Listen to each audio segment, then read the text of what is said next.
to get a cracker box in the Socialist Republic of California or New York or whatever, it's $1 million or more. There's like an instant wealth effect. Everything looks so inexpensive to them that they're bidding up the price of properties in all of these markets that we operate in.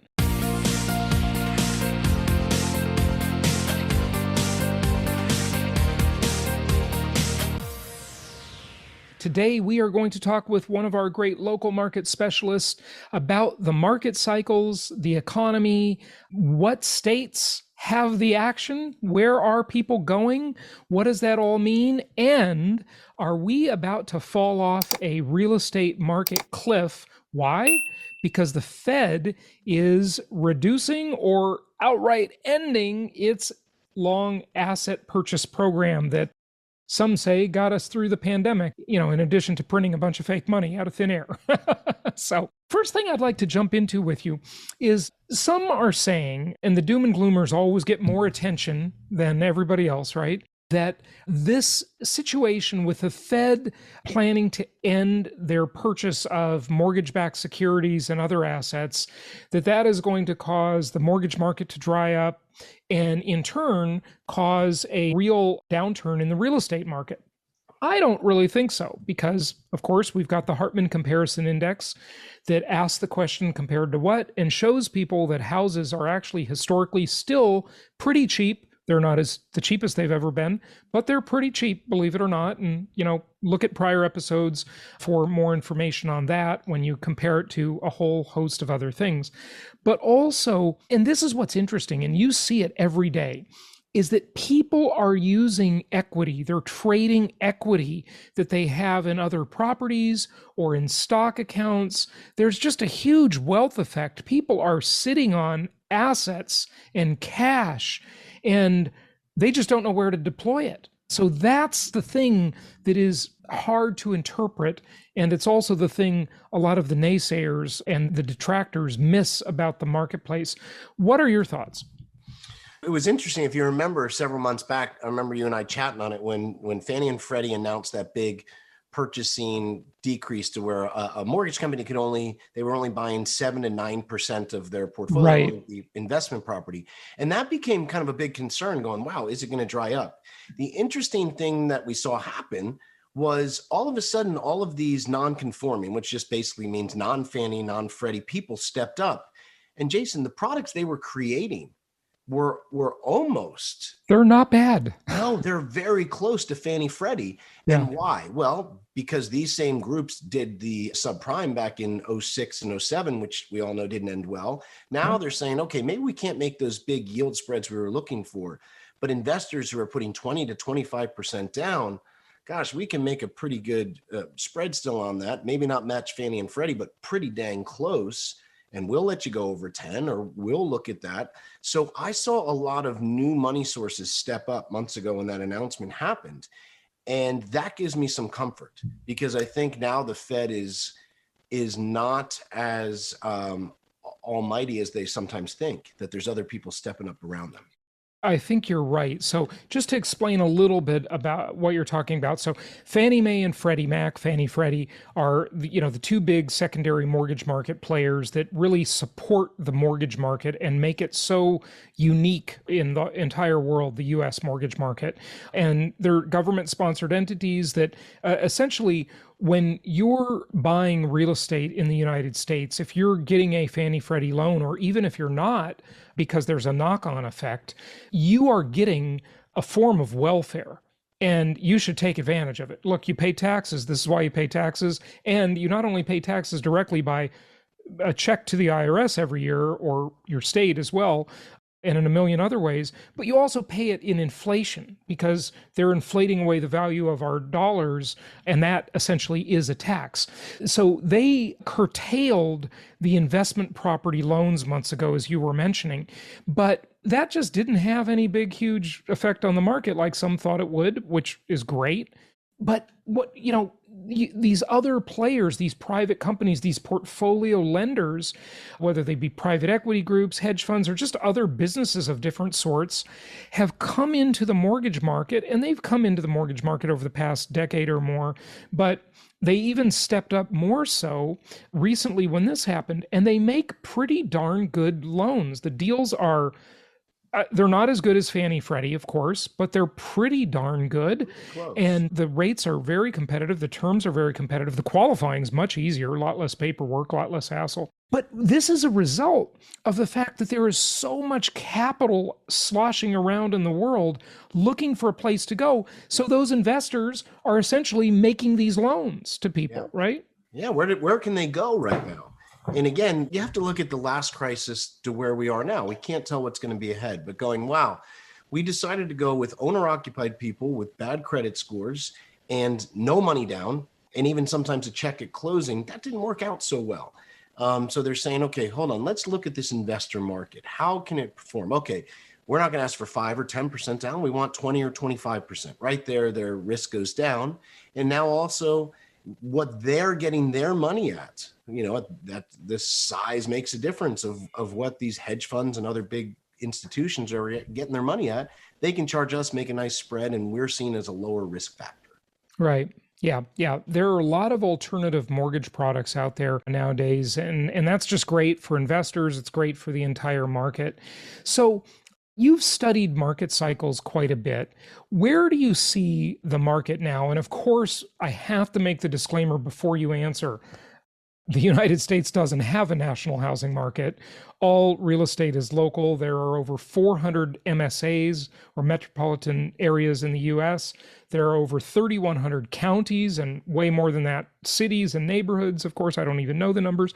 So a lot of markets, and we like to work in those linear and maybe hybridish markets too, not the cyclical markets. We're both recovering Californians, as you like to say. Exactly. I love that. Yeah, I love it. One of my best life decisions was leaving California 10 years ago. It really was. Yeah. Ditto. Yeah. Yeah. When did you leave California, by the way?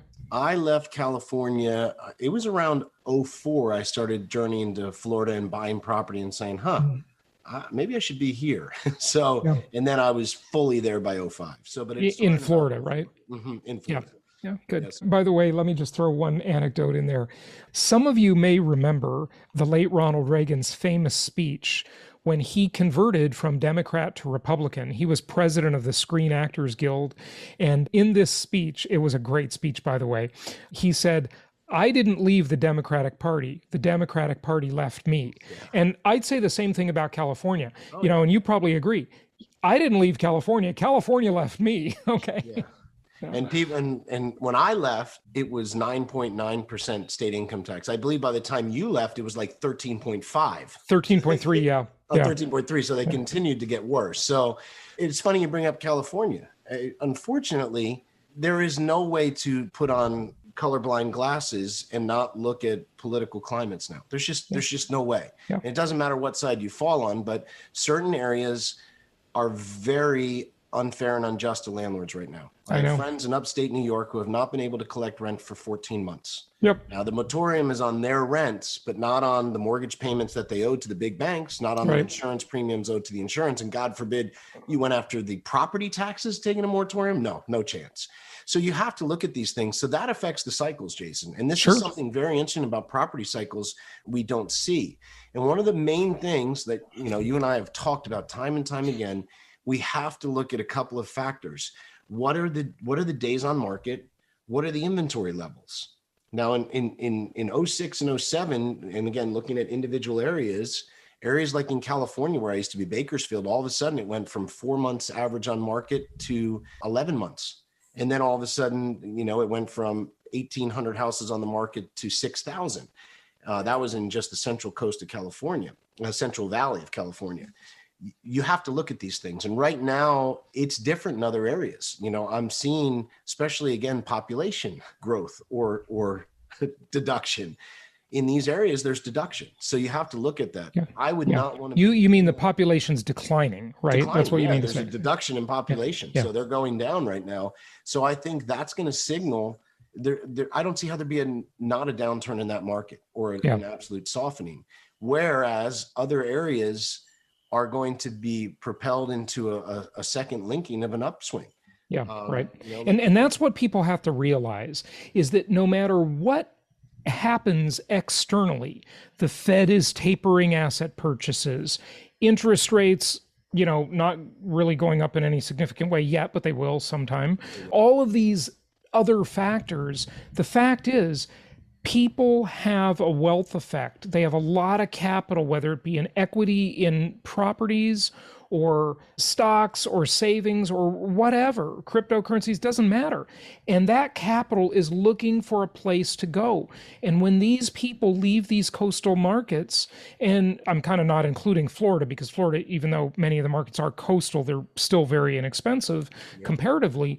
They leave and they think, oh, well, to get a cracker box in the Socialist Republic of California or New York or whatever, it's $1 million or more. There's like an instant wealth effect. Everything looks so inexpensive to them that they're bidding up the price of properties in all of these markets that we operate in. So all of this macroeconomic doom and gloom stuff doesn't matter to the individual who thinks, okay, how much more can I get in Florida or Georgia versus coming from one of these states that's very business unfriendly, that's overpriced? That's how they think on a microeconomic level, right? For sure. Yeah. For sure. And I think that you can't deny that there is such a power. And you and I, as you joked, we're recovering Californians. If you're willing to pick up equity and move it to a different area with different fundamentals, it just gives you an unfair advantage. If you're trying to pick up equity and move it within an hour of where you are or 2 hours, and those hindrances that you just talked about are still there, it's really tough. But just like you and I said, I could sell a house in Bakersfield, California, and buy 3 houses almost cash. And this was, again, 17 years ago. Or what if you're selling a house in Newport Beach or Irvine or Los Angeles or Santa Barbara, San Diego. You can actually move into a nice place here, almost buy 5 properties that produce an instant business for you and cash flow. And it's just, well, people say, but it's humid. It's not that humid. Right. Yeah, no, it's really not. Actually, the weather's been quite nice this year. It has, and I went to the beach this morning, and I do that a couple times a week, and it's just quite nice, I mean, maybe you don't want to be at the beach in the middle of the day, right? That'll be a little bit hot. But the rest of the year, it's much better here than it is in California, and certainly it's always better than it is in New York. So, for sure. No snow shoveling here, that's for sure. That is for sure. Yeah. Okay, go ahead. So what else is there to that market cycle? Talk to us more about that. An important part is also return on investment. Will you still be able to, as you said, get into an area with a good affordability index, meaning the average wage compared to the average median price home? And what is return on investment for an investor? Can you still get an ROI for buying a property? And the answer here in Florida is yes. Again, with these property cycles, what we've seen, Jason, in inflationary times, as things cycle through, there is a jump in material costs. Then if you're in the right areas, there's a jump in values, which we saw in Florida. And then the last thing that trails behind is a jump in rents. And the last 90 days has been stunning. Like we were talking before we got on, we feel like the old guys saying, I remember when I could rent a house in this area of Florida for this much. And that has started to happen. So when you're looking at property cycles, it's when there's too much inventory, the money's not available, and the interest rates are really high, and the rents are going down.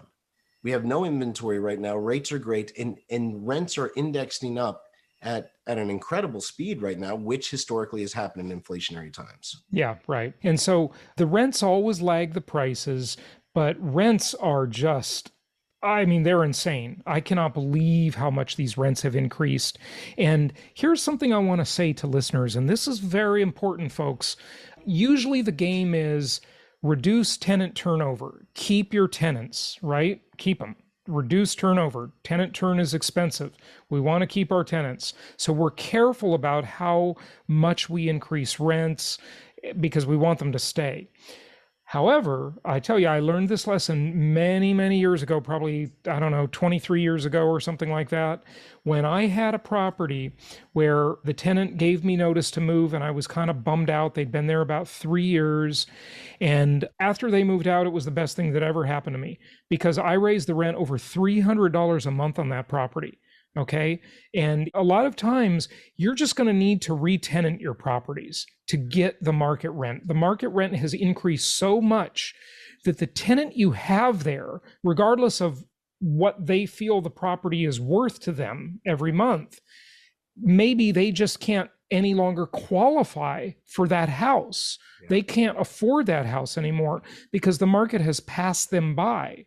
Example, I've been moving my portfolio around, selling some properties, buying others, doing 1031 exchanges. And, my property managers in some of these properties have just totally under rented my portfolio. Like I was shocked that the rental value on this property is like hundreds of dollars higher.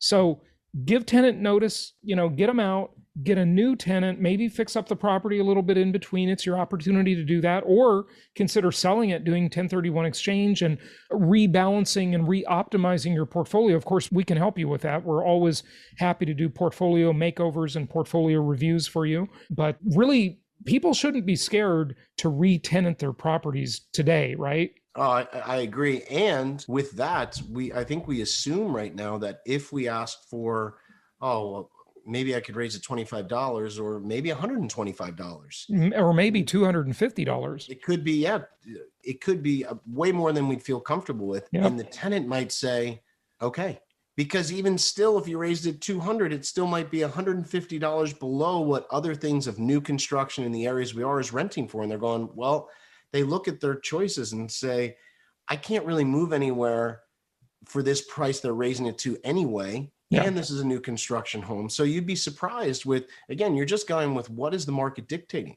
And right. By putting that out there, that's not a bad thing. And then, like you said, right now, one of the things of the most promise is how fast we're renting properties to qualified tenants. I mean, the influx of population here in Florida is stunning right now. So the amount of applications we're getting is impressive. It is. So you're talking about for your property management business, the number of tenant applications, right? Yeah, the number of tenant applications. Yeah. So, and they like new construction. As you know, Jason, all we do now is new construction. I hung up my rehab shoes after 17 years, 5 years ago. The new construction has made sense. We're able to go to better areas, get better long-term fundamentals for everyone involved. And so we focus on that 15 different markets now in Florida. Yeah, good stuff. Okay, so which markets do you want to talk to us about? I know Jacksonville, maybe Ocala, Palm Coast. Talk to us about some of the properties you have. And we've got an upcoming property tour as well. All of you have probably heard about that.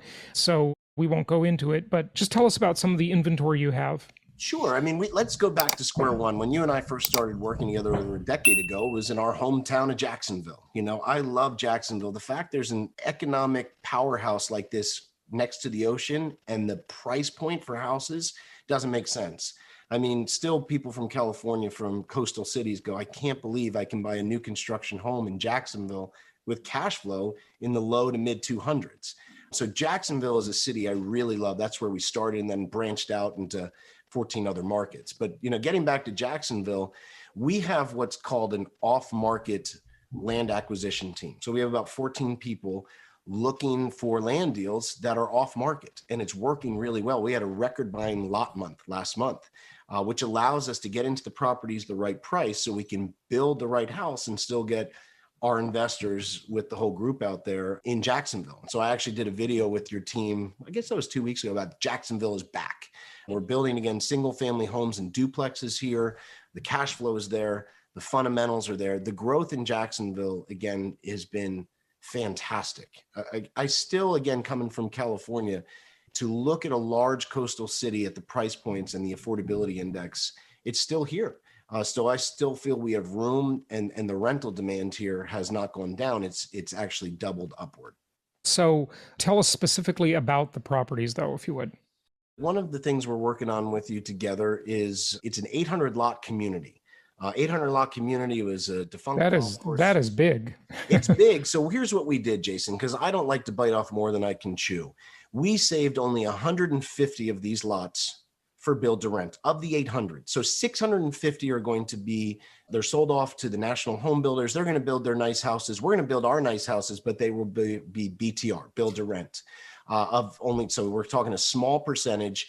It's going to have the amenities. It's going to have the infrastructure that a lot of our places don't have, but it's still going to have cash flow because we got into the land right. We offloaded lots to the national home builders who paid premiums, and we're able to keep ours at a lower lot price then to get our investors in for a better deal. Now those will go quick. You know, we had one larger group buy out 50 of those lots. So we have about 100 in there that we're going. Right now we have about 6 or 7 we've released to the Hartman team. But that's a great example of the things we're starting to be able to have the wheelhouse to do. Give us an idea of who bought those 50 of them from you. Was that a hedge fund or what was that group? That was the, I mean, I can say who it was. It was America's Home for Rent, who is a hedge fund, who is the largest single family homeowner in the nation.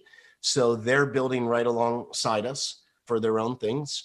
So we will give them a chunk of lots. They were wanting to get in, but we even get in at better pricing because we're the owner of the project. Okay. Here's the thing.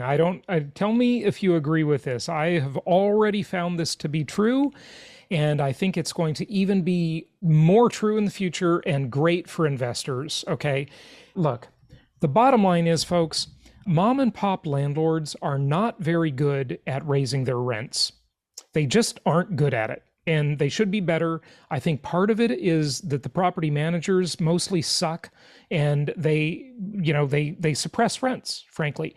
And you go to any city, okay, any city. I have seen this for 30 years this way. I've noticed this trend. Apartments will always be more expensive than single family homes because the apartments are controlled by institutional landlords. And I don't mean the 2-bedroom smaller apartment is the same price as the 4-bedroom single family. I don't mean that. I mean, it's never apples to apples. Okay. Yeah. But just look at a single family home that's mom and pop landlord and you think, okay, I could rent this from them. It's offered for lease. And then an apartment, you think, I get so much more value in the single family home than I do in the apartment. Well, the reason is because the landlords are just not good at optimizing their rents. They're too shy. They're not willing to raise them. They're not using software like the institutional investors are to increase rents and really perform their portfolio.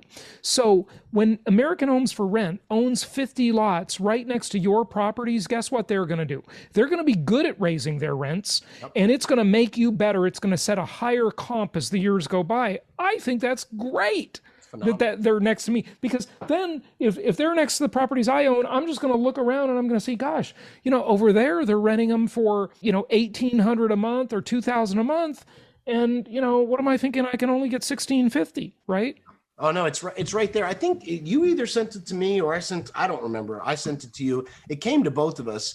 America's Home for Rent in the month of April across their portfolio, which is tens of thousands of houses, in just the month of April, raised their rents almost 12%. That's shocking. 12% in April. Just the month of April from their re-signups and that across the whole thing. That is a stunning amount. Yeah. And so when I hear that, I know we're in the right placement. As an investor, I am happy to be their neighbor with my investment properties next to theirs. That's great. Yeah. Well, and that's why we like what we have. When we have control of the project, now we have them in, which they're going to do that. And the national home builders, that's great. They've bought us out of most of the lots. We don't want to risk something. We don't want to build that many rentals in one area. Now we have 650 very nice homes going in around us, in place with community center and 2 pools and all the amenities that normally you don't get, but we wrote the HOA, so we're allowed to have rentals in there as well. And so we're sitting side by side with these. And that's where, you've been through our projects. We always trying to position ourselves. I like to say we're in A areas, we're building A properties and B plus areas. Yeah, good. That's a good model. Positioning we want. Okay, good. Okay, tell us more about the inventory. Yeah, we are not having an inventory problem. I think that's one of the things we're most excited about. When the pandemic started, we really tripled down. I'm going to give credit to a couple of people you're interviewing at ITR and conversations we had. I said, I think this is very unlike 07, 08. So we doubled down and went into about 22 million in land. So we have enough land to be building for the next 3 years. As it gets approved and we're releasing it, we're bringing out probably at least 20 to 22 properties a month for the Hartman team, which we're pretty excited about. Again, we love our home base of Jacksonville. Palm Coast, which we've been to together, is right down the road. One of my favorite markets that's experienced the most growth. And then Ocala, which has been our steady Eddie since we started new construction. We have plenty of inventory in there. Our main focus right now, Jason, is single family and duplex. Those are kind of our 1-2 punch, where we're seeing a lot of desire, a lot of usage, and that's what we're sticking to. Again, only new construction. So there is a little bit of a waiting time, but as we've done the numbers before, that waiting time is always shown to be beneficial. So we're excited to keep going, but we have strong inventory right now, so of course you want to talk to your counselors on that, but we have not had a shortage of inventory, which has been a real pleasure to. I got to tell you, I got to maybe differ with you a little bit on that, because the way we view inventory is stuff that people can buy and close on relatively soon. Your inventory, they got to wait a while. Yep. So, they've got to wait till it's be built. So what is the wait time on one of these properties? In order to build a new construction right now, whether it's with us or a national home builder in Florida, shortages, all kinds of problems. 10 to 12 months. Yeah. 10 to 12 months. However. And what was that before the pandemic? We were about at 6 months. Yeah. Right. Yeah, so it's almost doubled. Almost doubled. And the people go, is new construction worth the wait? I mean, you and I have done case studies on numbers of taking my old properties next to my new ones. I know it is. And I also know that the call for the Florida growth for the next 5 years is incredible. So as your deposit is sitting there, and there's no construction loan needed. All you need is that Fannie Freddie loan. We take the construction risk on our shoulders. You are locked in. You have your deposit down. You're saying, well, is it performing? Well, normally rents are indexed to inflations and values are going up. So you're in a pretty good position with this. And again, we have example after example, client after client who says, now I get it. It was worth the wait. And new construction, as you know, I own a lot of older properties. I call it the 3-year curse. If I buy a 1950s property, Jason, I know how to do new roofs and heating and cooling and plumbing and all that new, and new kitchens and baths. Somehow I just usually have a higher maintenance and repair bill after year 3. And new construction, we haven't seen that reset happen because we're building them from scratch. We're able to make them a lot more durable and positioned, and usually for better tenants as well. So all these things play into avoiding that 3-year curse when your maintenance and repairs and turnovers really start to jump. Mm-hmm. Okay. All right. Do you want to talk about any other properties in some of the nearby markets? Yeah, I think Palm Coast has been a very popular market with the Hartman Group, and I understand why. I love it. It's a beautiful coastal area. I got engaged there, and the growth patterns have always been set there for it to be a great lifestyle place, but also now a friendly business environment.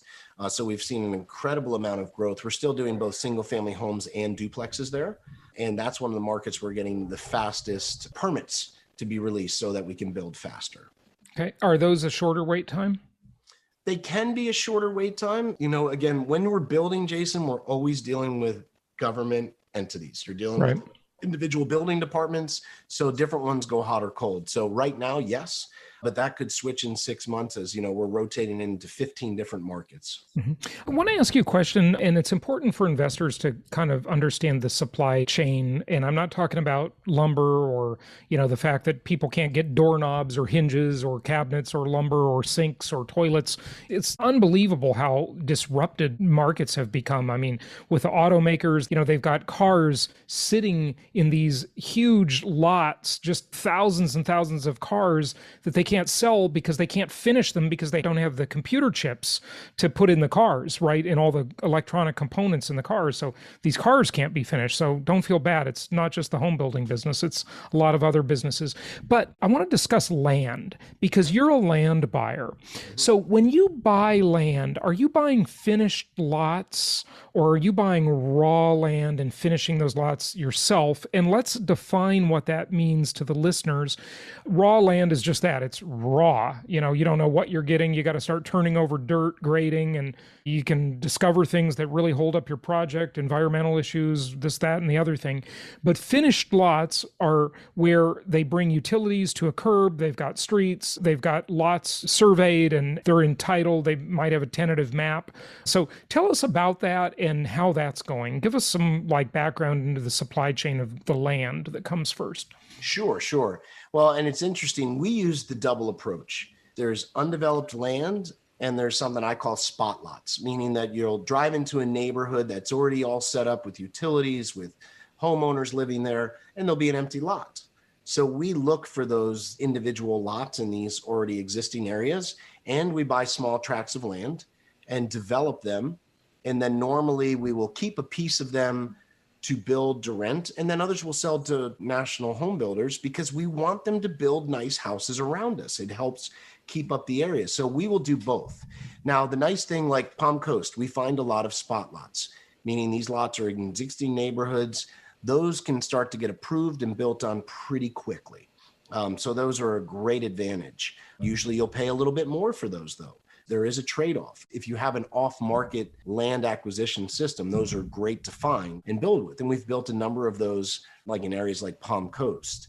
But in the tracts of land, Jason, it is like planting a tree, watering it, fertilizing it. It takes a while to get the fruit.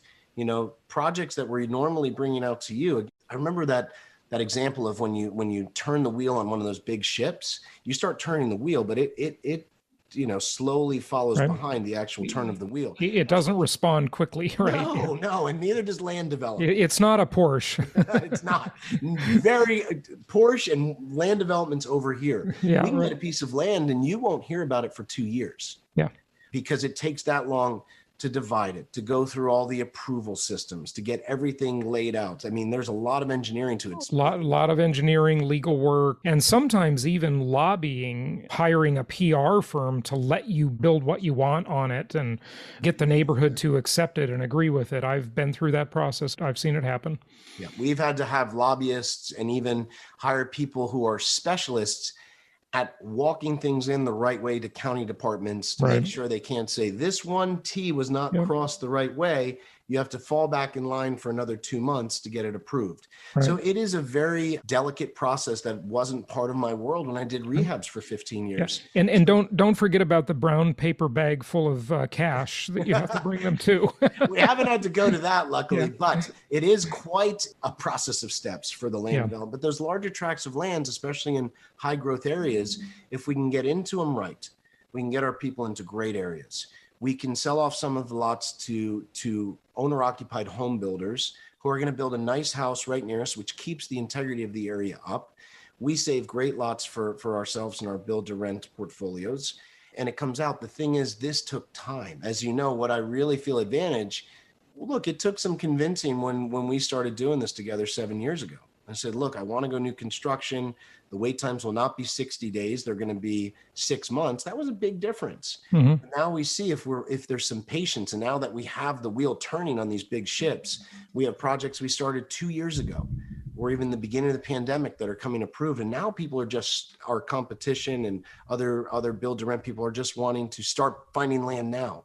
Well, good luck, especially if you're looking on just the MLS and, you're getting a tract of land now. And we know it could take 2 years to even just start doing that. So we really feel like we have a jump, but land development is its own beast. Yeah. It really is an extra added part of this, but it is what makes build to rent so great because the area of barrier to entry is high and it allows us to really focus on what we're doing and do the best job possible. Good stuff. Okay. So Jacksonville, Palm Coast, and do you want to talk about Ocala before you go? Yeah, Ocala is the solid soldier. I mean, you want to talk about the come around. When I first started to look in Ocala, I thought, oh, isn't there only like 10,000 people out there? I mean, I just totally pulled that that number out of thin air. No, there's almost 400,000 people in Marion County, and it's growing. And just to where we build in Ocala, just to the south of us is the Villages, the second largest retirement community and growing. And just to the north is Gainesville with UF and a lot of other things. Yep. So Ocala has been an absolute gem for not only value increases, but rent increases. It's still one of our most affordable markets, but it's also had some of the most growth. We really loaded up on land in there, seeing the growth projections, and things are going great there. So if people are looking to have probably some of our most affordable single family home purchases, Jason, are in Inverness and in Ocala. And as you know, we've built a lot of great portfolios out there with your people. Good stuff. Well, hey, thank you for sharing all this today. Let's wrap it up, and you can obviously find out more on our website, talk to our team members, and they can help you with these properties. Closing thought on the market, on the properties you have, whatever you want to share. Just thinking Florida right now, the words that I heard at the big IMN conference, in Miami a few weeks ago, they think we're in the second inning in Florida. It is a great time to get in. The demand is showing there. The rent increases are showing, the value increases, and the fundamentals still make sense. So I think now is no better time. Of course, 5 years ago, it might have been better, but I think now is a very exciting time. And most experts are saying we're in the second inning. Right. So second inning in a 9-inning game. And if you compare that to some of the older places that people used to think had streets lined with gold, like California, New York, et cetera, what inning are they in? They're in overtime, I think. Yeah, it's not looking good right now. They're in the 10th inning and down by 3 runs, I think. Yeah, right. So yeah, get in, of course, it's like the old saying, when was the best time to plant a tree 20 years ago? What's the second best time? Today. Okay, so there you go. You can always only start when you start, but Florida definitely has a good long runway ahead of it, I think.